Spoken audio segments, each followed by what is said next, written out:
বলল ভাই পাথর এমন ভাবে সরে গিয়েছে এখন আমরা তিনজন বের হতে পারবো না, চলো ভাই। ও তো ওর আমল দেখিয়ে পাথরটা একটু সরিয়ে দিল।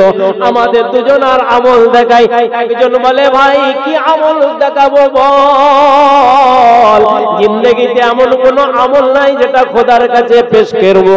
তবে একটা কথা আমার মনে পড়ে যায়, আমার একটা চাচাতো বোন ছিল আর আমি ছিলাম মালদার, ধনদোপের মালিক ছিলাম। আমার মনের বাসনাটা একটু খারাপ ছিল, আকার ইঙ্গিতটা আমার একটু স্বভাবটা খারাপ ছিল। আমি আমার চাচাতো বোনকে মনে প্রাণে চাইতাম, কিন্তু দেখি একদিন চাচাতো বোনের অন্য জায়গায় বিবাহ শাদী হয়ে গেল। আমি মনে মনে একটু ক্ষুণ্ণ হলাম, মনে মনে একটু রাগান্বিত হলাম, কিন্তু আমি কিছু করতে পারলাম না। দেখি ওই বোনটা একদিন আমার কাছে এসে বলছে ভাই তোমার অনেক সম্পদ আছে, অনেক টাকা পয়সা আছে, অনেক মাল দৌলত আছে, আমি একজন গরিব, আমার বাচ্চারা অনাহারে আছে, আমাকে কিছু মাল দাও, ধন দাও, দৌলত দাও, পয়সা দাও, ওই পয়সা দিয়ে আমি আমার সন্তান দিয়ে ওকে খাওয়াবো। আমি বললাম বোন রে আমার যত মাল আছে সব তোকে দিয়ে দেব, বিনিময় আমার সাথে একটা রাত। বোন আমার পায়ে চলে গেল। 3 দিন পরে বোন এসে আবার হাজির হলো, কয়েকদিন পরে বোন এসে হাজির হলো। আমি পুনরায় ওই একই প্রস্তাব দিলাম, বোন তাতে রাজি হয়ে গেল। আমি আর কি আনন্দ ফুল্ল হয়ে আমার বোনের কাছে যখন যেতে গেলাম, আমার বোন বলে আমানুত্তাকুল্লাহ, আল্লাহকে ভয় করো, আল্লাহকে ভয় করো, আল্লাহকে ভয় করো। বোন যখন এই আওয়াজটা দিল আমার সর্বশরীরটা শিউরে উঠলো, আমার সর্বশরীরটা একটা কম্পন শুরু হয়ে গেল। ওই রাতের সেই ভয়টা আমার কাছে এমন ভয় লেগে গেল, এমন ভয় লেগে গেল, আমি আমার সমস্ত চাবিকাঠি খাজানার দৌলত যা কিছু ছিল সব চাবিকাঠি আমার বোনের কাছে দিয়ে দিলাম। আর বোনকে বললাম বোন রে বেয়াদবি ক্ষমা করে দে, তো যত টাকা পয়সা দরকার সব তুই নিয়ে চলে যা, আমি তোকে আল্লাহ রাস্তায় দান করে দিলাম, বোন পারলে তুই আমাকে ক্ষমা করে দিস।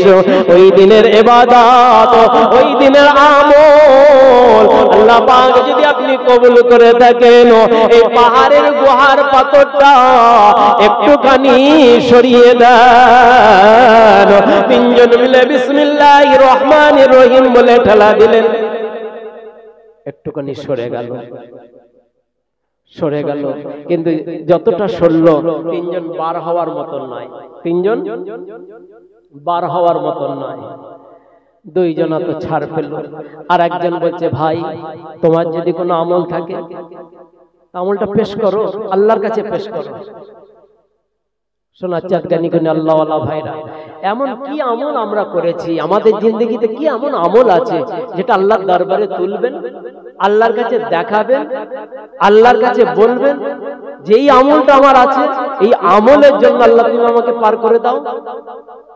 এখনো ফিরে আসি রবের কাছে, রবের কাছে ফিরে আসি, গোলামি তারই করি যার গোলাম হয়ে দুনিয়ার জমিনে এসেছি, তার গোলামি করি। বিবির গোলামি করা ভালো নয়, দুনিয়ার গোলামি করা ভালো নয়, নফসের গোলামি করা ভালো নয়। নফস তো সবসময় চাইবে একটুখানি বিপরীত দিকে চলতে, সদা সর্বদাই চাইবে আপনি যদি নফসের গোলাম হয়ে যান, নফস আপনাকে গিলে ফেলে, বার হতে দেবেন না।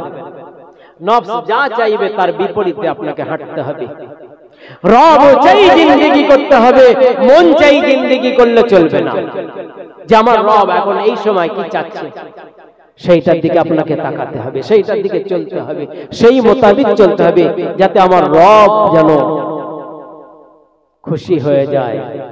আর রব যদি আপনার খুশি হয়, এ দুনিয়া তো কিছুই না, এ তো রঙিতে হইবে, সাদের দেহ মাটিতে খাইবে, শূন্য হবে জিন্দেগানি, কার লাগিয়া এত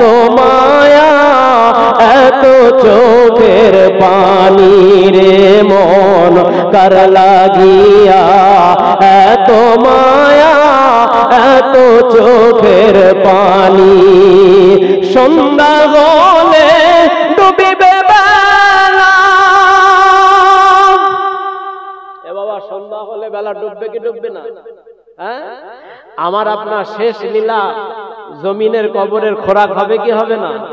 হ্যাঁ, তাই কবি এই কথাই বলতে চাচ্ছে, সন্ধ্যা হলে ডুবিবে বেলা সঙ্গ হবে ভবের লীলা কেউ ডাকিবে মামা বলে সারা তো দেবে না জননী কার লাগিয়া এত মায়া এত চোখের পানি রে মন কার লাগিয়া এত মায়া এত চোখের পানি। একদিন অবশ্যই আপনাকে আমাকে যেতে হবে, যাব না বলা চলবে না। যেদিন ডাক আসবে তার ইচ্ছায় যেতে হবে, আমার ইচ্ছায় যাওয়া হবে না। এই লোকটা বলতে আছেন আল্লাহ, দুই বন্ধু তার ভালো আমলের দ্বারা পাথর একটু সরিয়ে নিল। আমার আমলটা আল্লাহ আপনার দরবারে কবুল হবে কি হবে না জানি না, তবে আল্লাহ পেশ করি আপনার দরবারে। আমি একজন ধনকুবের মালিক ছিলাম, আমার একটা গোলাম ছিল। গোলাম, সে গোলামটা আমার কাছে কিছু পয়সা পেত, 500 হোক 1000 হোক কি 5000 হোক আমার কাছে কিছু পেত। গোলামটা একদিন খবর পেল তার বাড়ি যাওয়ার জন্য, সে ব্যস্ত হয়ে পড়ল। আমি গোলামকে বললাম, গোলাম রে পয়সাটা নিয়ে যা। গোলাম বলল, মুনি পয়সাটা আপনার কাছে থাক, আপনার কাছে রেখে দিলাম। কোনদিন যদি আপনার সাথে সাক্ষাৎ হয়, আমি যদি ফিরে আছি সেদিন পয়সা ফিরিয়ে নেব।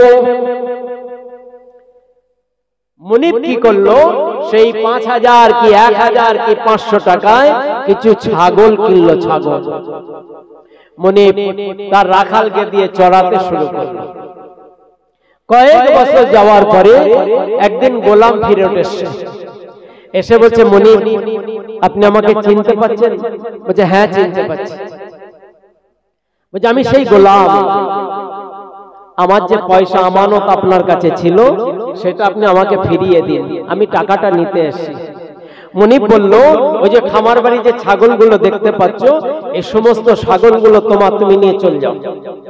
বলছে, মুনিব আমি ছাগল নিতে আসিনি, আমি আমার সেই মেহনতের মূল্যবান 500 টাকা কি 1000 টাকা কি 5000 টাকা যেটা ছিল সেইটা নিতে এসেছি।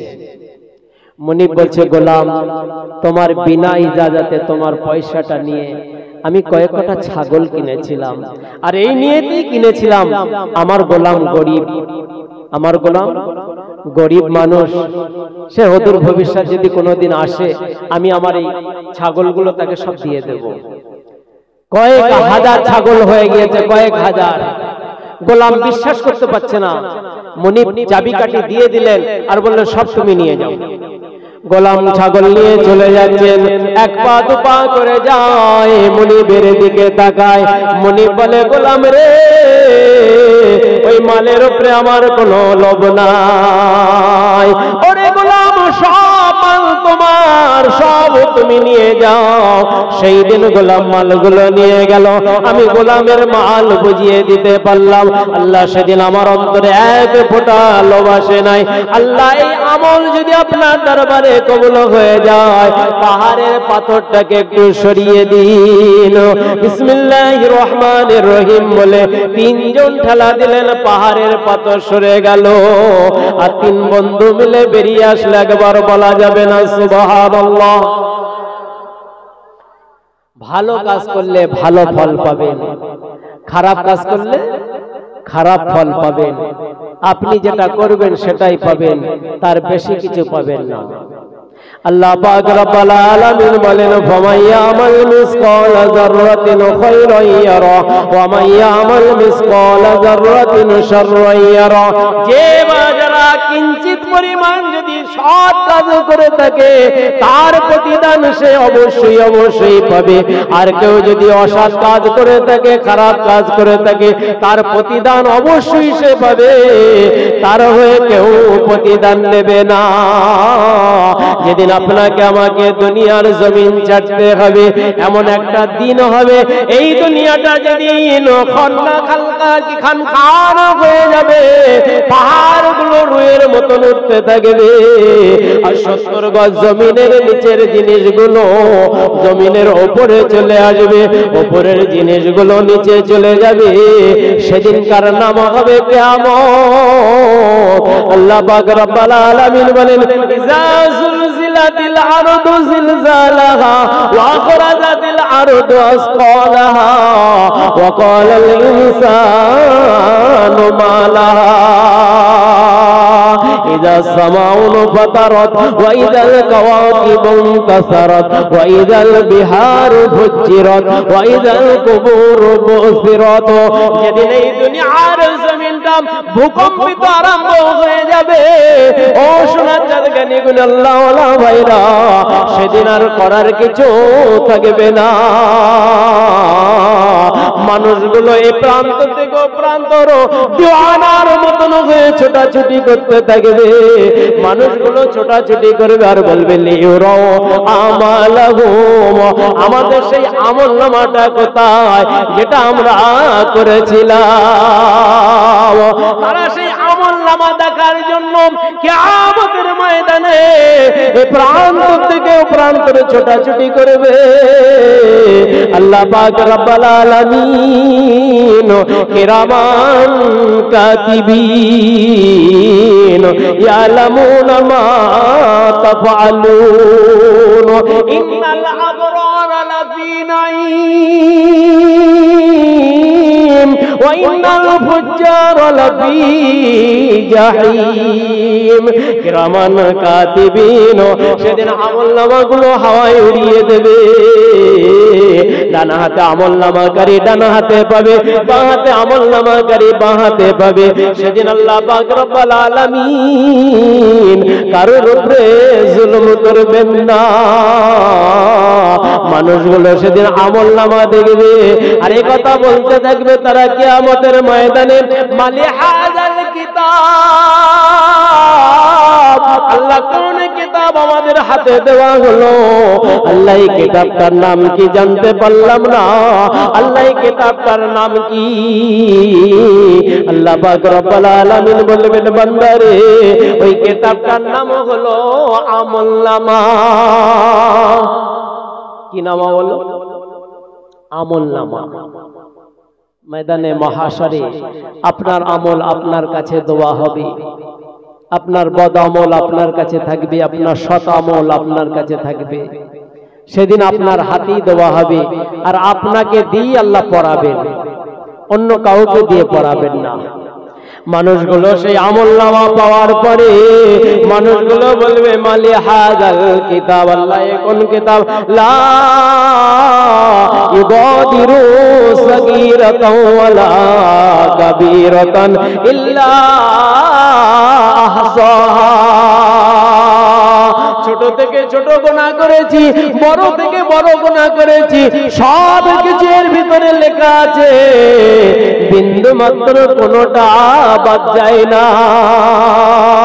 সেদিন আফসোস করে কাঁদতে থাকবে, কিন্তু সেদিনকার কান্না বিফলে যাবে, সেদিন কান্নার কোনো দাম পাবে না।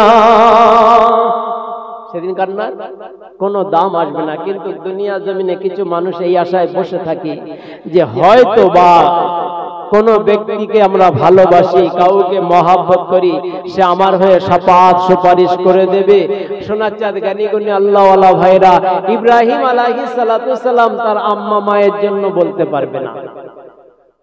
ইব্রাহিম আলাইহিস সালাতু সালাম তার বাপের জন্য সেদিন দরখাস্ত করতে পারবে না।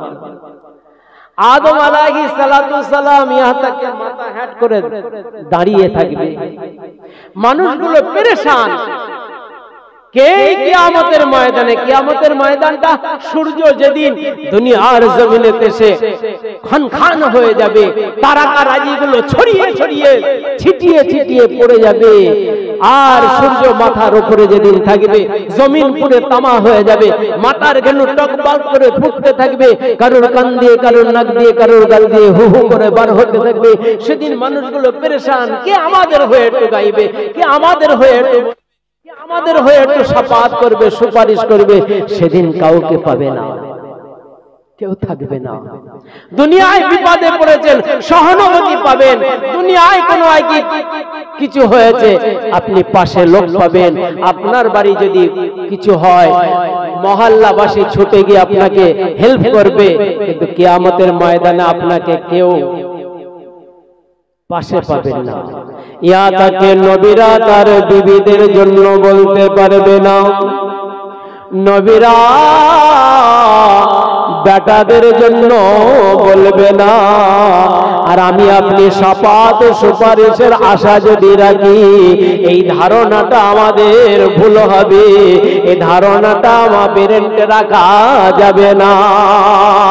কিয়ামতের ময়দানে আল্লাহর বান্দা বান্দিরা শাফাআত ও সুপারিশের আশায় ছুটে ছুটে ছুটে ছুটে গিয়ে আল্লাহ পাকের নবী আদম শফিউল্লাহর কাছে গিয়ে বলবেন, ও নবী আদম শফিউল্লাহ, আপনি আল্লাহ পাকের প্রথম মানুষ, আপনি আল্লাহ পাকের প্রথম নবী।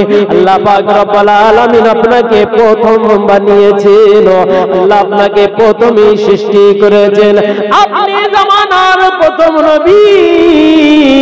আপনার কাছে আমরা শ্রেষ্ঠ শাফাআত ও সুপারিশের জন্য। আদম আলাইহিস সালাতু সালাম সেদিন বলবে, ও আল্লাহর বান্দা বান্দিরা, ঠিক জায়গায় এসো বটে, ঠিক একই জায়গায় তোমরা এসো, কিন্তু শুনে নাও, আমি তোমাদের জন্য কোনো শাফাআত ও সুপারিশ করতে পারবো না। কারণ আমি আমার জীবনেতে আল্লাহর একটা হুকুমকে অমান্য করেছিলাম, আর এই হুকুমকে অমান্য করার জন্য আমি নিজে নিজে এখন লজ্জিত, অনুতপ্ত।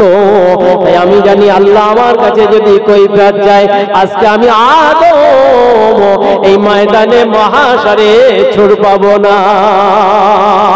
তোমরা অন্য কারোর কাছে যাও, তারা নূহ আলাইহিস সালাতু সালামের কাছে চলে যাবে। যে নবী নূহ আলাইহিস সালাতু সালাম 950 বছর ঈমানের দাওয়াত দিয়েছেন। কত বছর?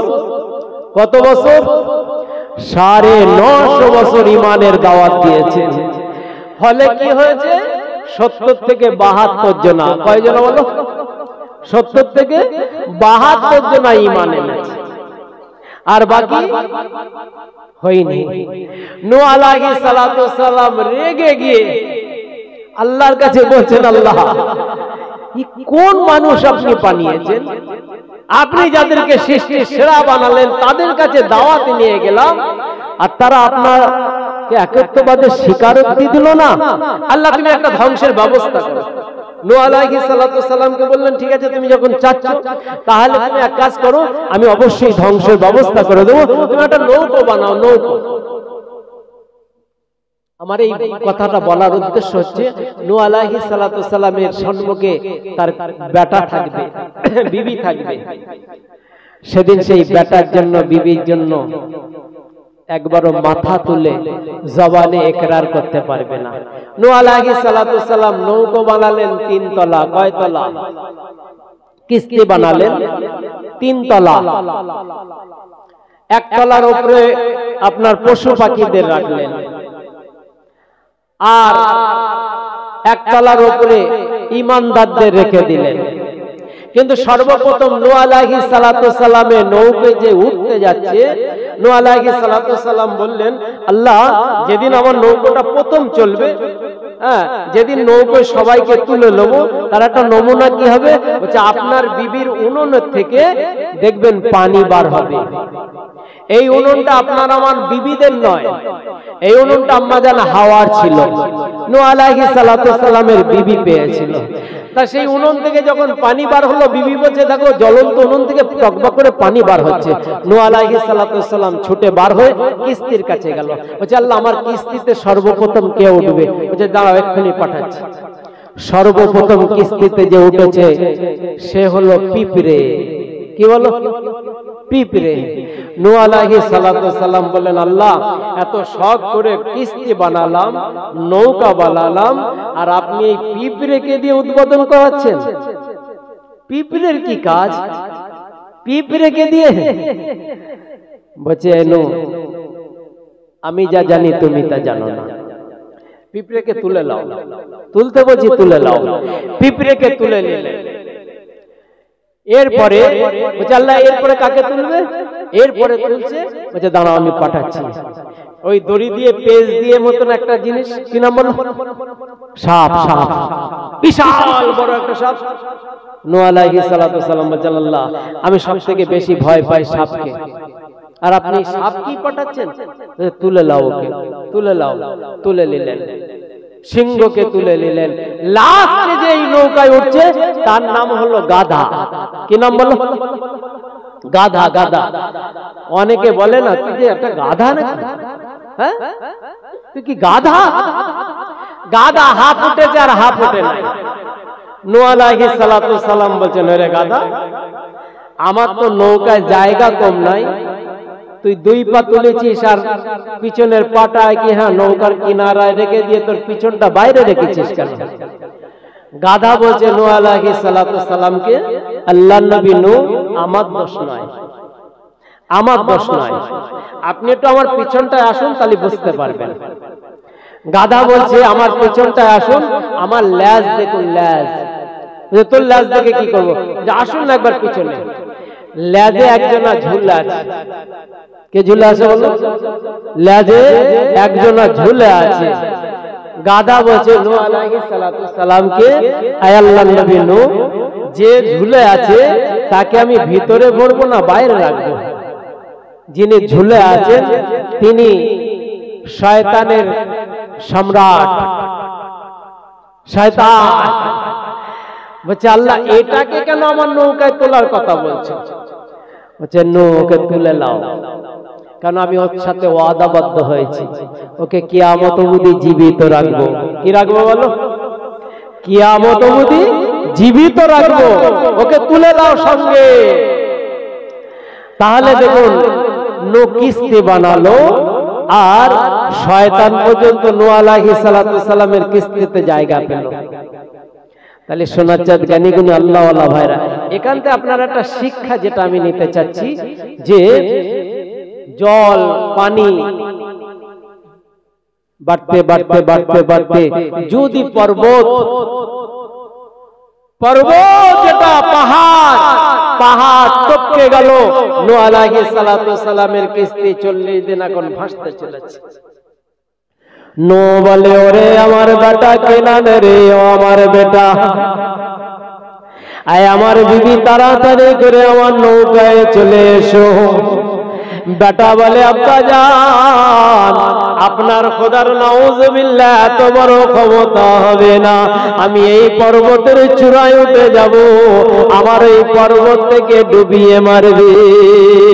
আল্লাহর নবী নূহ আলাইহিস সালাতু সালাম বলেছিলেন, ও আমার বেটা, ও আমার বিবি, শুনে নাও, আজকে আল্লাহর কাহার থেকে, আল্লাহর গজব থেকে দুনিয়ার কেউ বাঁচতে পারবে না। তাড়াতাড়ি করে নৌকায় চলে এসো। তলিয়ে চলে যাচ্ছে, তখনও নূহ আলাইহিস সালাতু সালাম ডাকতে যাচ্ছেন, আসলো না বিবি আর বেটা। নূহ আলাইহিস সালাতু সালাম কিয়ামতের ময়দানে আল্লাহর বান্দা বান্দিরা গিয়ে বললেন, নূহ আমাদের জন্য একটু শাফাত সুপারিশ করো। আল্লাহর নবী নূহ আলাইহিস সালাতু সালাম বললেন, তোমাদের জন্য কোনো শাফাত সুপারিশ করতে পারবো না, কারণ এটা কিয়ামতের ময়দান। আল্লাহ পাক রব্বুল আলামিন বলেন, ইয়াউমা ইয়াফিরুল মারউ মিন আখিহি ওয়া উম্মিহি ওয়া আবিহি ওয়া সাহিবাতিহি ওয়া বানিহি। এই ময়দানে মহাশরে ভাই আপনার ভাইয়েরা হবে না, বিবি আপনার স্বামীর হবে না, স্বামী আপনার স্ত্রীর হবে না, কেউ কারোর হবে না, তার নাম হবে কিয়ামত। নূহ আলাইহিস সালাতু সালাম বললেন, আজকের দিনে আমার বিবি আর বাচ্চার জন্য চলছে না, তোমাদের জন্য কি করে চালাবো বলো?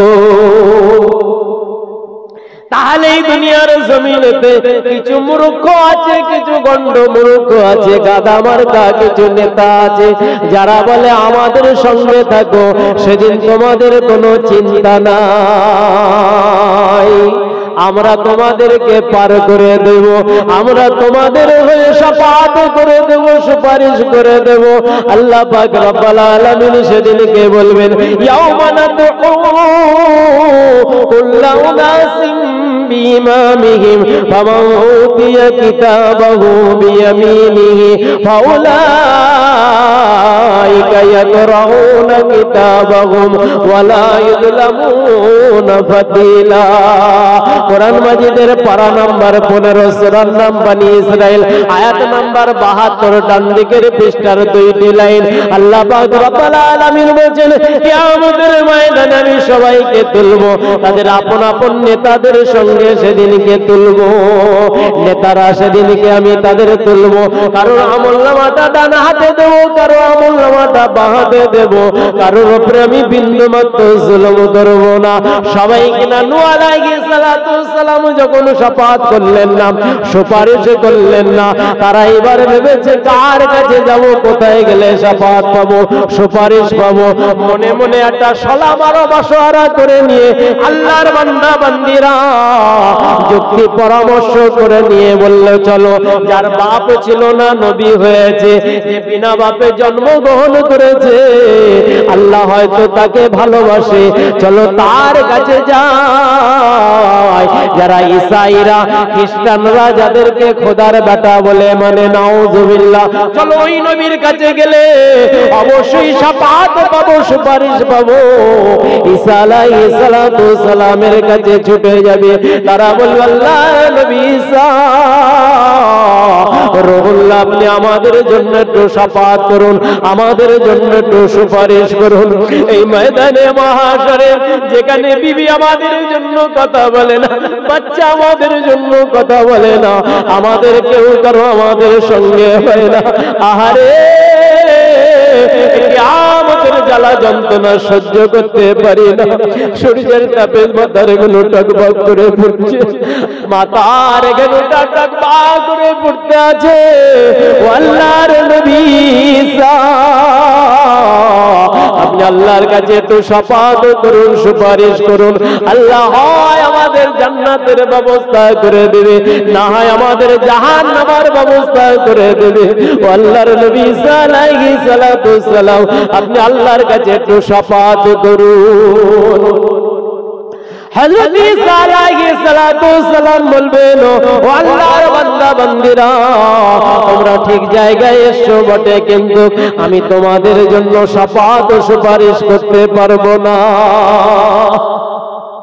কারণ আমার শুধু আজকের দিনে মনে হয় কিছু কিছু মানুষ দুনিয়ার জমিনেতে আমাকে খোদার বেটা বলে জানতো, কোন অ্যাঙ্গেল থেকে যদি পশম পরিমাণ আমার মনে একটু আনন্দিত হয়, আমি আল্লাহর কাছে ধরা খেয়ে যাব, আমি তোমাদের জন্য কোনো কিছু ব্যবস্থা করতে পারবো না। মানুষগুলো সেদিন পেরেশান হয়ে নবী ঈসা আলাইহিস সালামকে বলবেন, তাহলে আমাদের জন্য কোনো ব্যবস্থাপনা নাই, আমাদের গাওয়ার জন্য কেউ নাই, আমাদের বলার জন্য কি কেউ নাই? ঈসা আলাইহিস সালাম সেদিন বলবেন, ও আল্লাহর বান্দা বান্দিরা, নিরাশ হও না, তোমরা কখনো আশা আকাঙ্ক্ষা ছেড়ে দিও না। আমি তোমাদের একটা সুন্দর নবীর কথা বলবো, যার কাছে গেলে তোমাদেরকে ফিরে আসতে হবে না, যার কাছে গেলে তোমাদের কথা শুনবে সে, যার কাছে গেলে তোমাদের দরখাস্ত মঞ্জুর হবে। এই রকম একটা নবীর কথা বলে দেব। আল্লাহর বান্দা বান্দিরা ঈসা আলাইহিস সালামকে বলেন, ও নবী ঈসা, দেরি করো না, দেরি করো না, সেই নবীর কথাটা আমাদেরকে জানিয়ে দাও, আমরা সেই নবীর কাছে যাব। আখিরি জামানার নবী মুহাম্মদ সাল্লাল্লাহু আলাইহি ওয়াসাল্লামের কথা বলে দেবেন।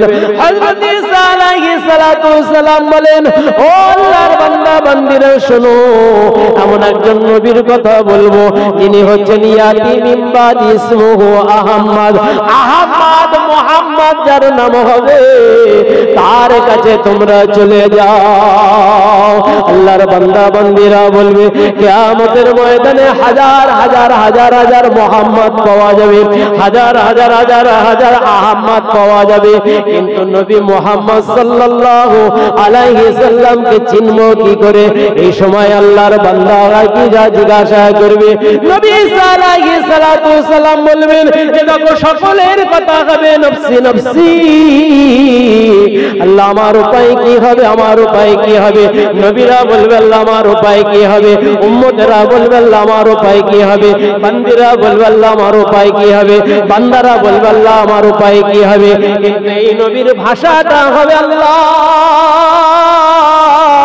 আমার উম্মতের উপায় কি হবে? কি বললো?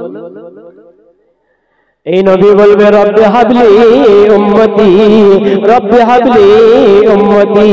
কিয়ামতের ময়দানে একজন মাত্র নবী যার নাম মুহাম্মদ সাল্লাল্লাহু আলাইহি ওয়াসাল্লাম, তিনি উম্মতের কথা ভেবে ভেবে আল্লাহর কাছে কাঁদবেন। এই রকম নবী যদি পেয়ে যাও তার নাম মুহাম্মদ হবে, তার কাছে দোয়ার দরখাস্ত করবে। কিয়ামতের ময়দানে তারা এবার দৌড়ে দৌড়ে ভাগ করে নিয়ে, কিছু লোক ভাগ করে নিয়ে দৌড়াও দৌড়াও দৌড়াতে আছেন দৌড়াতে আছেন। একদল মানুষ পেয়ে যাবে নবী মুহাম্মদ সাল্লাল্লাহু আলাইহি ওয়াসাল্লামকে, গোল করে তানাকে ধরে ফেলবেন, হাও করে কাঁদতে থাকবেন, ইয়া রাসূলুল্লাহ ইয়া হাবিবাল্লাহ, এ কিয়ামতের জ্বালা যন্ত্রণা সহ্য করতে পারি না। আল্লাহ পাকের হাবিব, হয় আমাদের জান্নাত হবে না হয় আমাদের জাহান্নাম হবে। আপনি আল্লাহ পাকের নবী, আপনি আল্লাহর কাছে তো শাফাত ও সুপারিশ করুন। সেদিন আপনার আমার নবী মাকামে ইব্রাহিম নামে, মাকামে মাহমুদ নামে প্রশংসিত স্থানে সিজদায় পড়ে যাবে, আল্লাহর কাছে কাঁদতে থাকবে, আল্লাহর কাছে কাঁদবে।